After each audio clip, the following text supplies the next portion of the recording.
Legal basics. Ignorance of the law is no defense. Be forewarned that the following are but the most universal of Tamarilean laws and regulations. Your own local province or principality may have unique laws of its own. As a citizen of Empire, it is your right and responsibility to know and follow these laws of the land. Breaking and entering. This refers to any act including, but not limited to, opening, breaking, incinerating, magically transporting, or in any way causing a door, window, or other portal that has been magically or mundanely locked, or which a reasonable person would assume to be so, restricted to be passable, and the act, though the act is not required for the definition, of entering the house, business, or public location through said defined portal. The punishment of this crime may include a fine, or incarceration, or a fine and incarceration.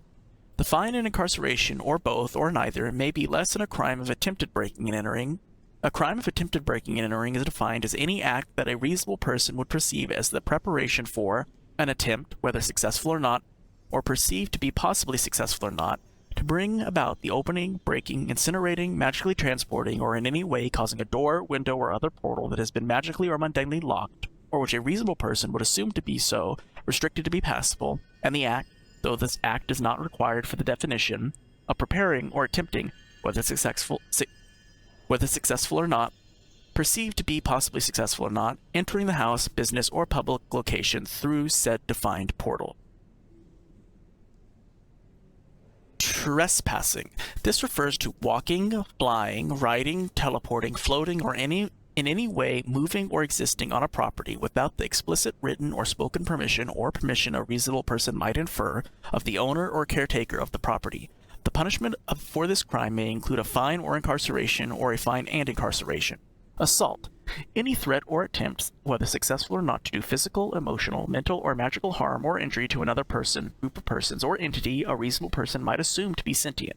The punishment for this crime may include a fine or incarceration, or a fine and incarceration. Murder. Any act of premeditated or malicious, or premeditated and malicious, or an act that a reasonable person would call premeditated and malicious, or premeditated or malicious, or accidental but criminally intended, or what a reasonable person would call criminally intended, purpose that results directly in the death or destruction with implied death of a person, group of persons, or entity a reasonable person might assume to be sentient. The punishment for this crime may include a fine or incarceration, or a fine and incarceration. Criminal conspiracy. Any meeting, communication, or encounter with the purpose, or which a reasonable person might assume had the purpose of preparing or arranging a crime of any kind, or crimes of any kind, to be committed or caused to be committed. The punishment for this crime may include a fine or incarceration, or a fine and incarceration. Vagrancy.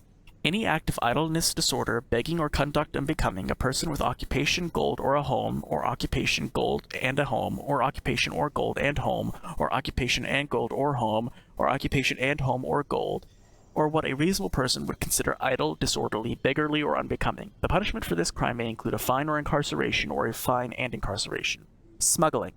Any act of bringing in, taking out, teleporting, or causing to be brought in, or taken out, or teleported, an object considered illegal, or, if not illegal, requiring an import or export tax which is not paid. The punishment for this crime may include a fine or incarceration, or a fine and incarceration, and will include confiscation of the offensive or illegal object. It may include, but not be restricted to, execution or banishment, or execution and banishment. High treason. Any act against, whether directly or indirectly, or any non-action which results in circumstances directly or indirectly against an alleged sovereign, or by a vassal to a liege, resulting, or what a reasonable person would assume would be result in a physical, emotional, mental, or magical harm or injury to the sovereign or liege. The punishment for this crime will be death. Pickpocketing. Any act of stealing, taking, or without explicit written or verbal permission, or what a reasonable person would infer as implied permission, an item or items a person, group of persons, or entity a reasonable person might assume to be sentient has on his, her, its, or their own person. The punishment for this crime may include a fine or incarceration, or a fine and incarceration. And finally, theft, sometimes called larceny.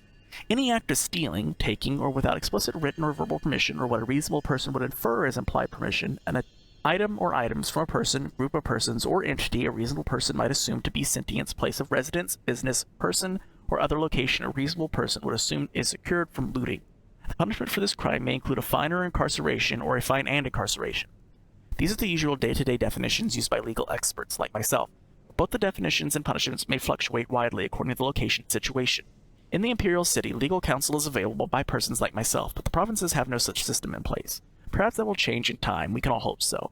As a final note, the Tamriel legal system has its basis in the civilized reasonable credo uttered by the prophet Maruk in the First Era. All are guilty until they have been proven themselves innocent, or truer words ever spoke. And that, ladies and gentlemen, was Legal Basics. The Legend of Lover's Lament by Kroll Balmoval. The night is very dark. Wind gently ruffles the windows of willow trees. All is quiet, or so it appears, around the shores of the small lake. Tamriel's moons reflect in the slightly rippling surface of the water. An owl's questioning call echoes. No lights are shining from the castle nearby. It appears deserted. As the night wears on, the planet's satellites move across the heavens. A faint glow appears near the castle. The light slowly moves towards the lake, and upon reaching the shore, stops. A figure, a beautiful woman by any measure, stands, looking wistfully into the dark water. Her lantern flickers in the breeze and illuminates her. Tears are streaming down her cheeks. Her gown, once beautiful, is now tattered and stained. The surface of the lake becomes agitated, but not from a wind, as the night has become as still as it is dark.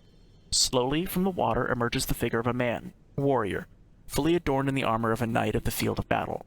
He seems to float over the water towards the woman and stops just short of her. "Madalina," the ghostly warrior intones. "My lord Girthland," whispers the lovely Lady Madalina as she kneels. "You've come to me again." "Yes," Girthland responds. "My days are long, waiting for the night in which I can see my love." The lovers stand looking wistfully at each other, unable to touch, unable to kiss, unable to satisfy their unrequited love until the first tinges of dawn start to color the western sky. Girthland drops something to the ground, as does Madalina as they depart. The waters of the lake again take possession of the handsome knight, and the beautiful maiden walks slowly back to the castle. As the waters of the lake settle into a gentle ripple and the light of Madalina's lantern disappears, dawn breaks over the lake. On the shore are two beautiful roses, one crimson and the other white as fresh cream. Ripples from the lake overtake the two flowers and pull them into the lake, leaving the shore bare as it was in the hours before darkness fell. The townfolk around Girthland Manor tell often of seeing these lovers in their nightly meeting. The Boar's Bristle Inn is always rumbling with conversations about them. Lord Girthland and Lady Madalina, who were betrothed, Lord Girthland called to battle to defend the land.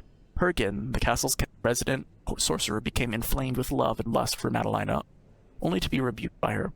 Lord Girthland's death on the field of battle, Lady Madalina's death by her own hand at the news, Hergen's curse on both their souls that will not allow them to rest until Madalina will agree to become Hergen's consort even in death. Hergen to this day wanders the deserted halls of Girthland Manor, hoping that Madalina will agree to his demands, and the lovers continue to meet for a few moments each night on the shores of the lake, now known as Lover's Lament. And that was the legend of Lover's Lament. The Light and the Dark by Eric Unturge. Yes, children, it is no accident that this land of Tamriel has been called the Arena. The old man altered his position on the large rock that bore his weight and straightened his long gray robe. Rheumy eyes lost their focus as they gazed out over the sun-warmed valley and the mountains of High Rock. For a moment he saw a vision of ancient horrors instead of the fresh greenery of spring. A chill washed over his aged bones. Is this a suitable topic for the young and innocent, he asked himself. The young must be taught, but must they learn of such things now, when they should be playing in the sunlight? This is a tale for the dreary winter, with the wind howling outside a walled town, and the doors and windows closed and bolted against the blast and cold and other things. He glanced with affection at his two grandchildren. The little tow-headed boy, with a hint of mischief dancing in his eyes, even on those rare occasions when sitting quietly, and his older sister, a serene lass, the old man thought. Her hair like a dark flame, and her slightly pointed ears were the only obvious signs of elven blood. So like her grandmother, the old man thought. The past is past, and Ishira had brought him so much peace and happiness after a lifetime of battle. He forced his thoughts back to the present. Sorry, children, I was remembering things. Old people do that, you know. Are you going to tell us the story of Jagar Tharn and the Emperor and the Eternal Champion? His grandson asked. That's my favorite. Not exactly, son. Not exactly, son. They were part of it, in a way, as Eric and Morlin and Edward and Raymond and many others. Even the gods play a part. This is a far older story, and even the priests won't tell it my way. They have their own interpretations and their fears as well. I'm too old and have seen too much to have any fear left, except that our people will forget. and forgetting is dangerous, so I and a few others carry this tale and try to spread it among the younger generations. You aren't really old enough to understand it all, but I can feel my end is not far off. I must ask you to remember anyway.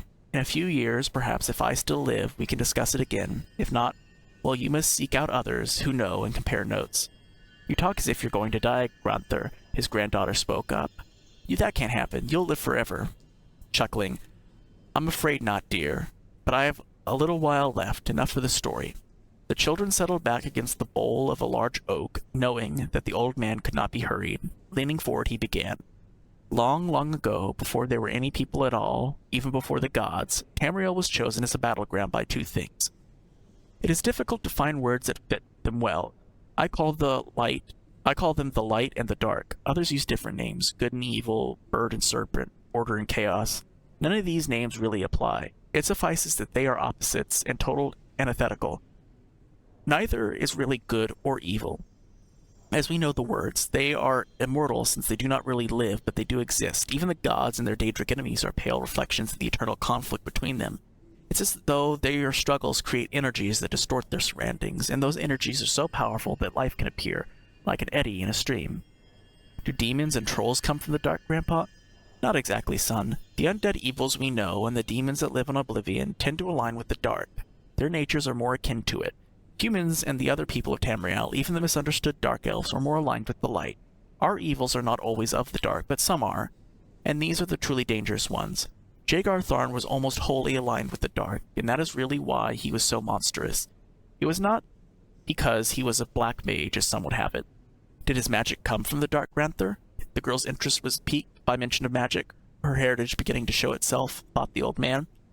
No, magic power comes directly from the energy swirling about both entities. These energies are impersonal and all mixed up. Black magic is more a matter of intent than effect. The Mages Guild holds that a fireball, say, directed against a creature intent on causing harm, is not black magic, but the same spell directed at one seeking peace is. In this, they are right. Destruction of a fire Daedra strengthens the light and weakens the dark, just a little. In the same manner, destruction of a unicorn strengthens the dark. What about the gods? Do they come from the light? The boy's eyes were animated, but tinged with apprehension. He adored stories of the gods and goddesses of Tamriel's pantheon and the heroes who served them. The old man chuckled. The gods have an unusual origin. If some of the oldest tales are true, the oldest inhabitants of this world, no one seems to be sure what race they were, had a system of myths that they believed in for 1,000 years. The people of Ad-Ada believed for so long and so well that their beliefs may, just may, have drawn upon the energy surrounding Tamriel to bring the gods themselves into being. If that is so, the conflict between the light and dark provided the energy, and the Ad-Adans the structure that created the gods of Tamriel. No one really knows since it was so long ago and so little survives from that time. It no longer matters that the gods have their own existence now and mostly align with the light, except for a few who are, shall we say, a little ambiguous. Why do we have to remember, Granther? Why is the danger you speak of? If the light and dark are so big and powerful, can we influence them? Should we try? What should we fight for? I see that your critical faculties are developing, Solara. That is good. The answer is simple. By quite large enough for mere mortals like us. The light and dark are evenly matched, and perhaps will never resolve their conflict. Mortals and the beings of the Aetherius sometimes can perceive traces of them. Therein lies the danger to most of us. The light is more congenial, even inspiring, and moves us to behavior that we would call good. To creatures like us, the dark is horrible. Those who have visions of it are often driven mad, and the ones who are not would be better dead. The dark to us is a monstrous emptiness, an emptiness that sucks the soul toward it, to be twisted, maimed, and ultimately destroyed. What we can see of it seems utterly evil. Perhaps somewhere else in this would not be so, but in our world it is. The old man paused to gather his thoughts, gazing once more at the fresh new life of spring. What we must do is never forget the dark is always there, beckoning to the weak-souled among us. Should it gain ascendancy over Tamriel, through agents perverted by its awful attraction, terrible things could happen. All that we hold beautiful or desirable, even love itself, would be swept away. Peace and hope would be no more. For Tamriel, that would be the worst possible disaster. What I saw during Jagar's reign nearly killed me, almost destroyed my mind. When he was destroyed, I thought the worst was over, but it was not. The forces of the dark are on the march again, and new heroes must rise to join the eternal champion in the fight against them. The old man and the two children sat in silence for several minutes. Finally, the children assisted their grandfather to his feet, and they walked slowly away toward home and hearth and lunch. And that, ladies and gentlemen, was The Light and the Dark, and that is the end of today's episode. Thank you guys so much for watching, and I will see you in the next bonus episode. Goodbye.